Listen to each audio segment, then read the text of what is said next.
फरवरी 2025। प्रातः मुरली। ओम शांति। बाप दादा मधुबन।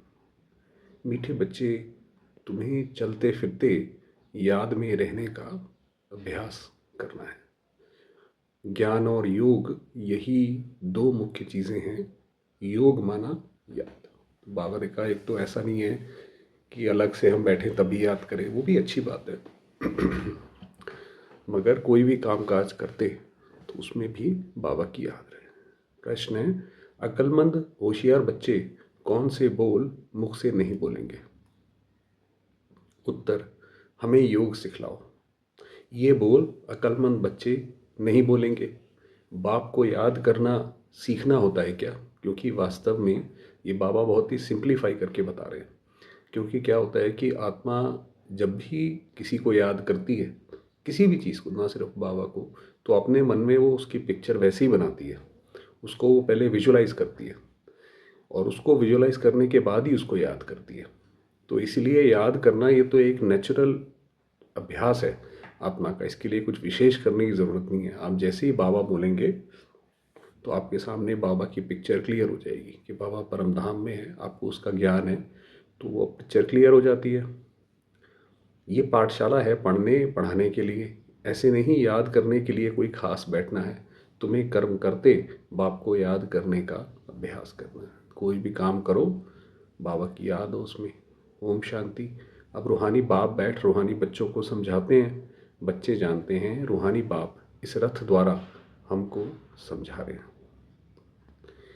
अब जबकि बच्चे हैं तो बाप को व किसी भाई बहन व भाई को कहना कि मुझे बाबा को याद करना सिखलाओ, ये रॉन्ग हो जाता है ना। जब बाबा के हम बच्चे हो गए, जब उनसे हमें स्नेह मिल रहा है, सब मिल रहा है, तो ये कहना तो गलत बात है।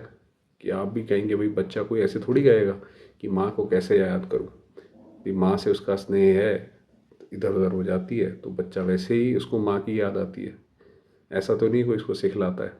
तुम कोई छोटी बच्चियाँ तो नहीं हो ना, ये तो जानते हो मुख्य है रूह, वह तो है अविनाशी, शरीर है विनाशी। बड़ा तो रूह हुआ ना। अज्ञान काल में ये ज्ञान किसको नहीं रहता है कि हम आत्मा हैं, शरीर द्वारा बोलते हैं। उन्हें तो अभी आत्मा का पता ही नहीं है। अब दुनिया में अच्छे से अच्छे के पास जाएंगे तो वो कॉन्शियसनेस कह के कुछ पूरा ज्ञान के पूरी नहीं बता पाएंगे, थोड़ा थोड़ा बताने की कोशिश करते हैं। बाकी धर्मों में तो अलग अलग है, कोई कुछ कहता है कोई कुछ कहता है, उनके पास भी पूरा ज्ञान नहीं है। देह अभिमान में आकर ही बोलते हैं मैं ये करता हूँ। अभी तुम देही अभिमानी बने हो। जानते हो आत्मा कहती है मैं इस शरीर द्वारा बोलती हूँ, कर्म करती हूँ, आत्मा मेल है। बाप समझाते हैं ये बोल बहुत करके सुने जाते हैं। कहते हैं हमको योग में बिठाओ। सामने एक बैठते हैं इस ख्याल से कि हम भी बाबा की याद में बैठें, ये भी बैठें। अब पाठशाला कोई इसके लिए नहीं है। वैसे तो आप देखिए जहाँ पे भी सेंटर पाठशालाएँ होती हैं तो नियम तो ये होता है कि सामने एक बहन बैठती है योग कराने के लिए और नीचे बैठते हैं बाकी योग करने के लिए, तो वो तो होता है। तो बाबा ने कहा मगर पाठशाला तो पढ़ाई के लिए है, तो मतलब ऐसे नहीं कि जब हम वहाँ बैठेंगे, जब सामने कोई बैठाएगा तभी हमारा योग लगेगा, ऐसे नहीं है। बाकी ऐसे नहीं यहाँ बैठकर तुम्हें सिर्फ याद करना है। बाप ने तो समझाया है चलते फिरते उठते बैठते बाप को याद करो। अब अंत में विनाश होगा तो हर जगह ऐसे शोर हो रहा होगा, है ना, हलचल होगी। तो वहाँ पे तो अगर मान लो बैठने की जगह ही नहीं है, बैठने का समय ही नहीं है, अर्थ कोई की आ रहा है, तो ये थोड़ी हम बाबा को याद करने के बजाय इधर से उधर दौड़ने लग जाए। तो इसीलिए ये ज़रूरी है कि काम करते सब करते बाबा की याद रहे। जैसे कोई कहते हैं राम राम कहो। अच्छा, बाप को याद करो, इसके लिए खास बैठने की भी दरकार नहीं है। जैसे कोई कहते हैं राम राम कहो, क्या बगैर राम राम कहे याद नहीं कर सकते हैं? याद तो चलते फिरते कर सकते हैं। तुमको तो कर्म करते बाप को याद करना है। कोई भी कर्म करो, ऑफिस का करो, घर का करो, उसमें बाबा को बीच में ले आओ। काम काज धंधा आदि सब करना है, सब कुछ करते अपने माशूक को याद करते रहो। तो बाबा ने कहा छोड़ना तुमने कुछ नहीं है, तो अपना सारा काम करो और बाबा को याद रखो। ऐसे नहीं कि उनको याद करने के लिए खास कहाँ जाकर बैठना है। तुम बच्चे गीत व कविताएं आदि सुनाते हो तो बाबा कहते हैं ये भक्ति मार्ग के हैं। तो अब पहले तो गीत थे नहीं बाबा के समय, गीत तो अभी बने बाबा के जाने के बाद, उसके काफ़ी समय के बाद बने हैं। तो उससे पहले तो क्या कहते हैं, ऐसे ही बच्चे अपना तैयार करते थे या कोई फिल्म के चलाते थे जो अप्रोप्रिएट होते थे। कहते भी हैं शांति देवा सो तो परमात्मा को ही याद करते हैं, ना कि श्री कृष्ण को। ड्रामा अनुसार आत्मा अशांत हो पड़ी है तो बाप को पुकारती है, क्योंकि शांति सुख ज्ञान का सागर वह है। तो बिल्कुल जो आत्मा दुखी हो जाती है उतनी उसकी पुकार बाबा को बढ़ती चली जाती है। ज्ञान और योग मुख्य दो चीज़ें हैं। योग माना याद, तो इतना कोई डिफ़िकल्ट करने की ज़रूरत नहीं है। जो योग की बात है बस बाबा को याद करना है। उन्हों का हठ योग बिल्कुल ही अलग है भाई। जो वो योग कराते हैं उसको भी वो योग ही बोलते हैं कि भाई हम योग सिखाते हैं, तो वो तो शरीर का वो बिल्कुल अलग है। तुम्हारा है राजयोग। बाप को सिर्फ याद करना है। बाप द्वारा तुम बाप को जानने से सृष्टि के आदि मध्य अंत को जान गए हो। अभी ये संगम पर ही एकमात्र ऐसा समय है जो हमें पूरी सृष्टि का पता है कि आने वाले समय में क्या होगा। इससे पहले बहुत सारे लोगों ने भविष्यवाणियाँ की, मगर किसी को भी ऐसे बिल्कुल एक्यूरेटली पता नहीं होता था कि ऐसा ही होना है। मगर अभी हम जहाँ बैठे हैं यहाँ पता है। तुमको सबसे बड़ी खुशी तो ये है कि हमको भगवान पढ़ाते हैं। भगवान का भी पहले पहले पूरा परिचय होना चाहिए। ऐसा तो कभी नहीं जाना कि जैसे आत्मा स्टार है वैसे भगवान भी स्टार है। ऐसे तो कभी नहीं बताया हमें कि भगवान भी एक ज्योतिर्बिंदु है। वह भी आत्मा है, परंतु उनको परम आत्मा सुप्रीम सोल कहा जाता है। वह कभी पुनर्जन्म तो लेते नहीं हैं। ऐसे नहीं कि वह जन्म मरण में आते हैं, नहीं, पुनर्जन्म नहीं लेते हैं।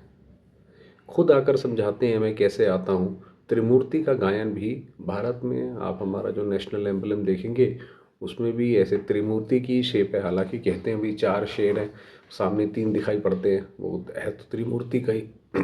त्रिमूर्ति ब्रह्मा विष्णु शंकर का चित्र भी दिखाते हैं। तो पूरे जितने भी इस यूनिवर्स में सारे प्रोसेस होते हैं वो सारे ब्रह्मा विष्णु शंकर के ही फॉर्मेट में होते हैं। अभी एक स्थापना होती है, फिर पालना होती है, फिर विनाश होती है।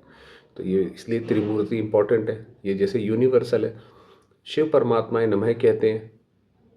इस उस ऊंच ने ऊंच बाप को भूल गए हैं, सिर्फ त्रिमूर्ति का चित्र दे दिया है। ऊपर में शिव तो ज़रूर होना चाहिए जिससे ये समझें कि इनका रचयिता शिव है। अब बाबा बता रहे भी त्रिमूर्ति का चित्र कैसा होना चाहिए। रचना से कभी वर्षा नहीं मिल सकता। तुम जानते हो ब्रह्मा से कुछ भी वर्षा नहीं मिलता। विष्णु को तो हीरे जवाहरातों का ताज है ना। शिव बाबा द्वारा फिर पैनी से पाउंड बने। तो शिव बाबा को भी सारे ही याद करके, चाहे विष्णु है चाहे ब्रह्मा जी हैं। शिव का चित्र ना होने से सारा खंडन हो जाता है। आप शिव बाबा को निकाल दो तो भगवत गीता में यही हुआ कि जैसे ही शिव बाबा को निकाला, शरीरधारी डाले श्री कृष्ण, तो वो एक अलग बात हो गई इससे। अभी अच्छा एक मिनट। तो शिव का चित्र ना होने से सारा खंडन हो जाता है। ऊंचते ऊंचे परम पिता परमात्मा उनकी ये रचना है। अभी तुम बच्चों को बाप से स्वर्ग का वर्षा मिलता है 21 जन्म के लिए। भल वहाँ फिर भी समझते हैं लौकिक बाप से वर्षा मिला है। वहाँ ये पता नहीं है कि ये बेहद के बाप से पाई हुई प्रारब्ध है। अब ये देखिए कि गहरी बात है कि मिलती हमें अभी है, मगर उस वक्त तो भाई देने के लिए भी कोई ना कोई कारण तो बनेगा। तो मिलती है लौकिक पिता से, तो उस समय ये पता नहीं रहता कि ये बाबा की वजह से मिली है। ये तुमको अभी पता है। अभी की कमाई वहाँ 21 जन्म चलती है, वहाँ ये मालूम नहीं रहता। इस ज्ञान का बिल्कुल पता नहीं रहता, क्योंकि ये ज्ञान वहाँ, ये ज्ञान है ही संगम के लिए। टाइम का बहुत महत्व है। तो ये ज्ञान सतयुग के लिए नहीं है। सतयुग में अच्छा नहीं है, क्योंकि वहाँ तो पता पड़ जाएगा कि विनाश होने वाला है, तो इसलिए उनकी खुशी चली जाएगी। तो वहाँ पता नहीं रहता। ये ज्ञान ना देवताओं में है ना शूद्रों में रहता है। ये ज्ञान है ही तुम ब्राह्मणों में। ये है रूहानी ज्ञान। स्पिरिचुअल का अर्थ भी नहीं जानते हैं। डॉक्टर ऑफ फिलॉसफी कहते हैं भाई, जो लोग पीएचडी करते हैं उनको कहते हैं डॉक्टर ऑफ स्पिरिचुअल नॉलेज एक बाप ही है। तो इसका जो स्पिरिचुअल नॉलेज का जो डॉक्टरेट है वो सिर्फ एक बाबा है। डॉक्टर वो है। बाप को सर्जन भी कहा जाता है ना। साधु सन्यासी आदि कोई सर्जन थोड़े ही हैं। वेद शास्त्र आदि पढ़ने वालों को डॉक्टर थोड़ी कहेंगे। भल टाइटल भी देते हैं, परंतु वास्तव में रूहानी सर्जन है एक बाप। जो रूह को इंजेक्शन लगाते हैं वह है भक्ति। उनको कहना चाहिए डॉक्टर ऑफ भक्ति, अथवा शास्त्रों का ज्ञान देते हैं भाई दुनिया में जो है।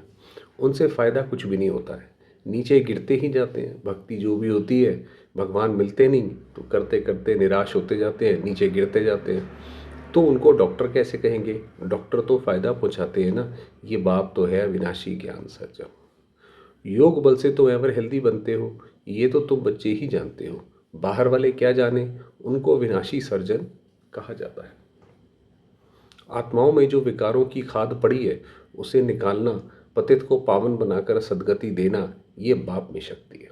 ये जो विकार निकाल देना, ये किसी और आत्मा के बस की बात नहीं है। लोगों ने बहुत कोशिश करी कि किस तरीके से लोगों से विकार निकाले जाए, किसी पर्सनैलिटी से विकार निकाले जाए। किसी ने कोई सख्त रूप का चुनाव किया, किसने कोई प्यार से किया, मगर कोई नहीं निकाल पाया, क्योंकि ये सिर्फ एक बाबा की शक्ति है, उसी का काम है।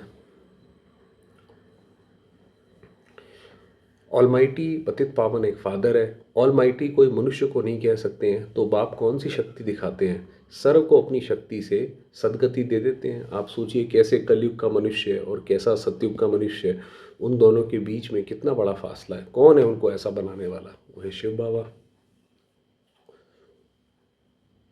तो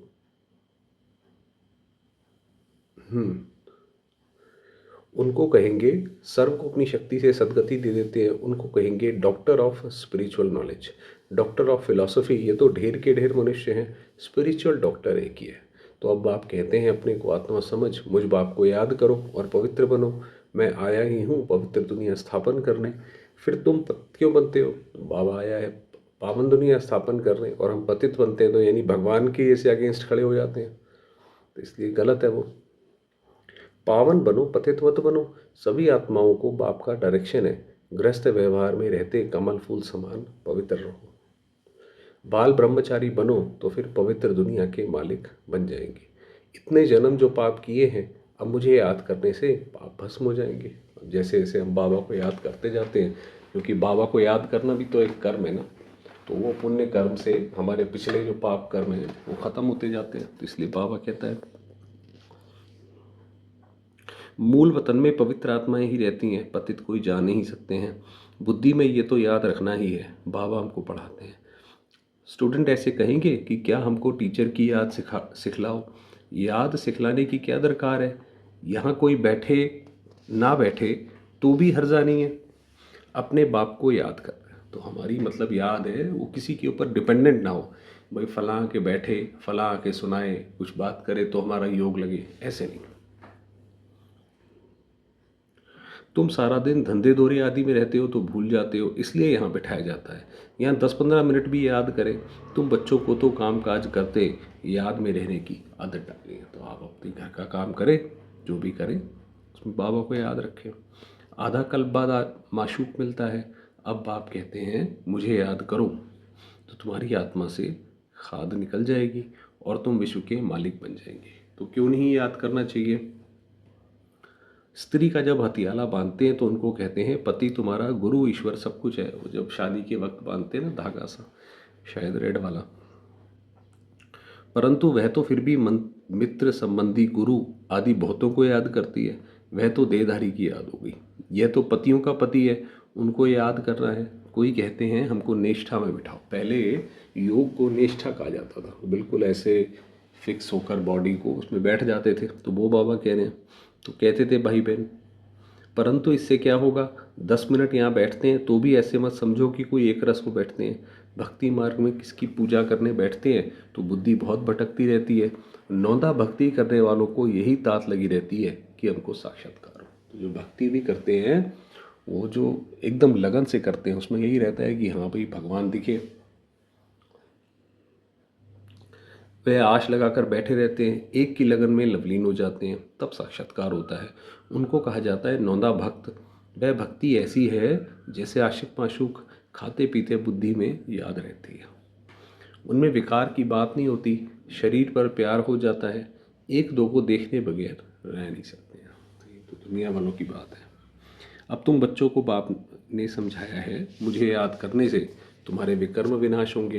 कैसे तुमने 84 जन्म लिए हैं, बीज को याद करने से सारा झाड़ याद आ जाता है। आपने एक शिव बाबा को याद करा तो जैसे पूरे वृक्ष को पानी दे दिया। भाई आपने बीज को पानी दिया, पूरे वृक्ष हो गया। ये वैरायटी धर्मों का झाड़ है ना, ये सिर्फ तुम्हारी बुद्धि में है कि भारत गोल्डन एज में था, अब आयरन एज में है। ये अंग्रेजी अक्षर अच्छे अच्छे हैं, इनका अर्थ अच्छा निकलता है। आत्मा सच्चा सोना होती है, फिर उसमें खाद पड़ती है। तो सबसे पहले तो सच्चा सोना है सतयुग में, फिर धीरे धीरे धीरे धीरे धीरे ऐसे कलयुग आ गया। अभी बिल्कुल झूठी हो गई है, इनको कहा जाता है आयरन एज। आत्माएं आयरन एजेड होने से जेवर भी ऐसा हो गया है। जेवर माना शरीर भी वैसा हो गया। अभी आप देखेंगे दुनिया में हर एक कोई झूठ बोलता रहता है, तो सबका शरीर ऐसे ही ख़राब है, कोई ना कोई दिक्कत है उसमें। अभी बाप कहते हैं मैं पतित पावन हूँ, भावे कम याद करो।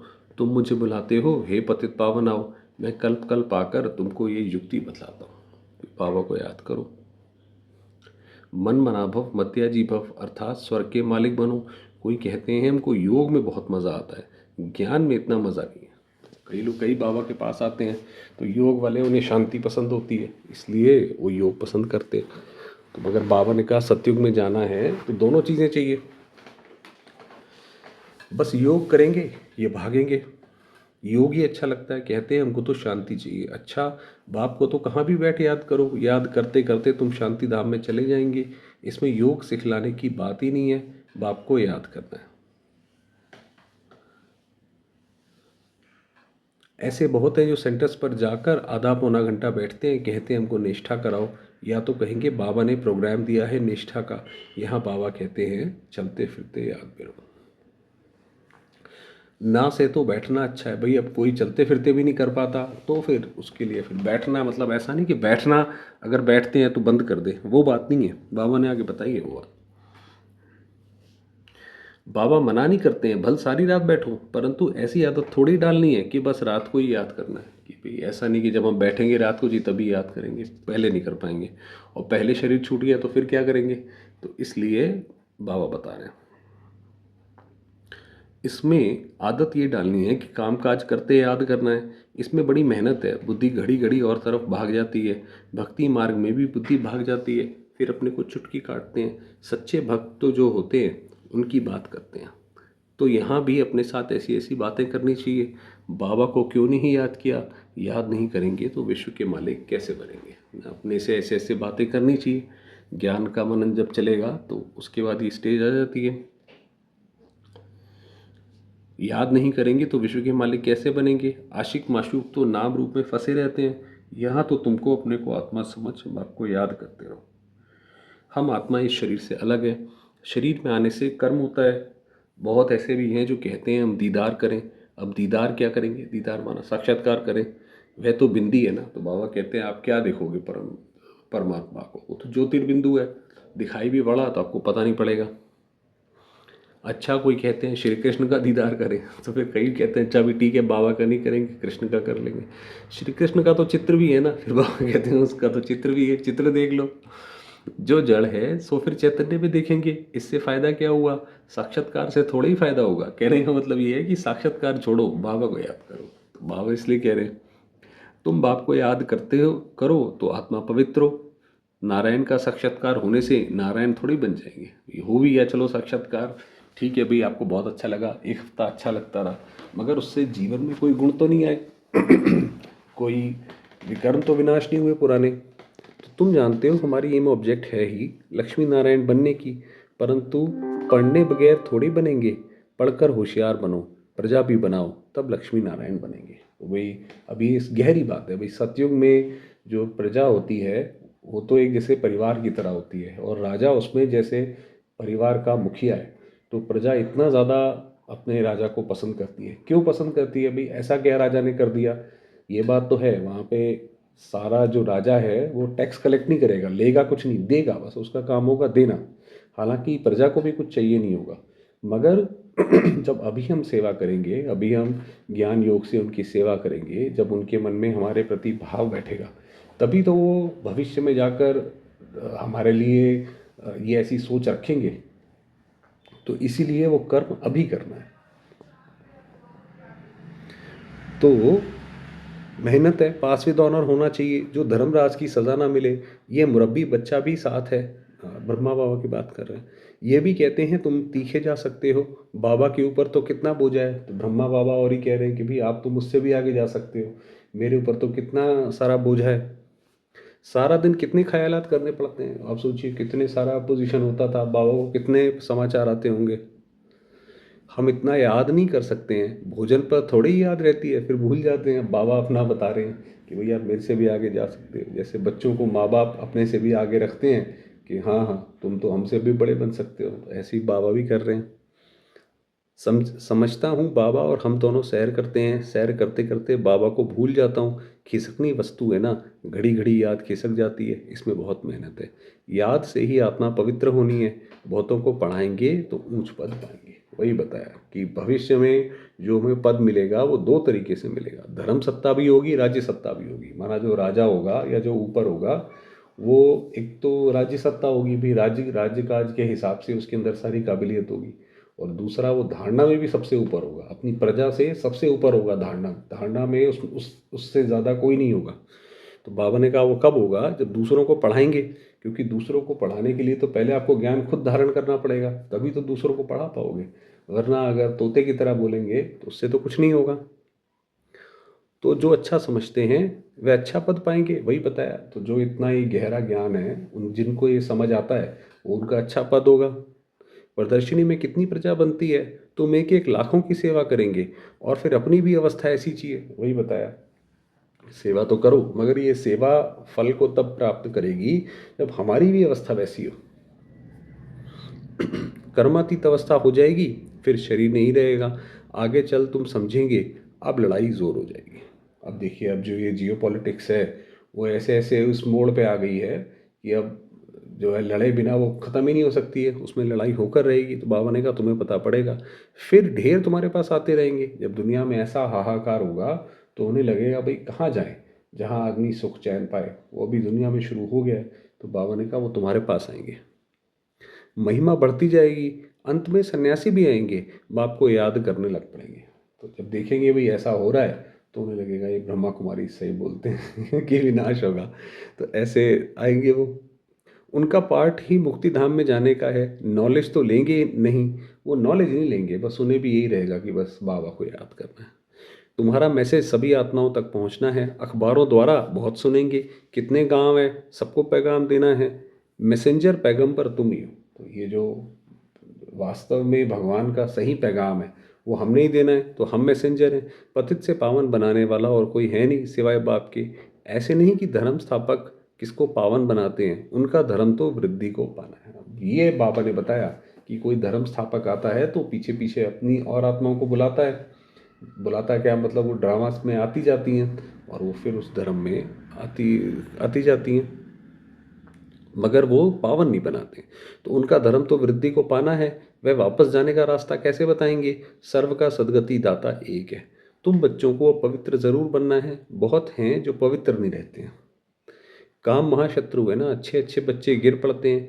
कुदृष्टि भी काम का ही अंश है। किसी को देख के मन चलायमान होता है तो वो काम का अंश है। ये बड़ा शैतान है। बाप कहते हैं इस पर जीत पहनो तो जगत जीत बन जाएंगे। अच्छा, मीठे मीठे सिकिलदे बच्चों प्रति माता पिता बाप दादा का याद प्यार और गुड मॉर्निंग। रूहानी बाप की रूहानी बच्चों को नमस्ते। हम रूहानी बच्चों की रूहानी बाबा को याद प्यार गुड मॉर्निंग और नमस्ते। धारणा के लिए मुख्य सार है, काम काज करते याद में रहने की आदत डालनी है। बाप के साथ जाने व पावन नई दुनिया का मालिक बनने के लिए पवित्र जरूर बनना है। तो बाबा ने कहा पवित्र रहो। ऊंच पद पाने के लिए बहुतों की सेवा करनी है, बहुतों को पढ़ाना है। मैसेंजर बन ये मैसेज सभी तक पहुंचाना। वरदान दिया, स्नेह की गोद में आंतरिक सुख व सर्व शक्तियों का अनुभव करने वाले यथार्थ पुरुषार्थी भव। बहुत अच्छा आज का वरदान है। जो यथार्थ पुरुषार्थी हैं, जो ठीक तरीके से पुरुषार्थ करते हैं, वे कभी मेहनत व थकावट का अनुभव नहीं करते कि अरे भाई बाबा को याद करना बहुत मेहनत है, हम तो थक गए हैं। ऐसे नहीं करेंगे।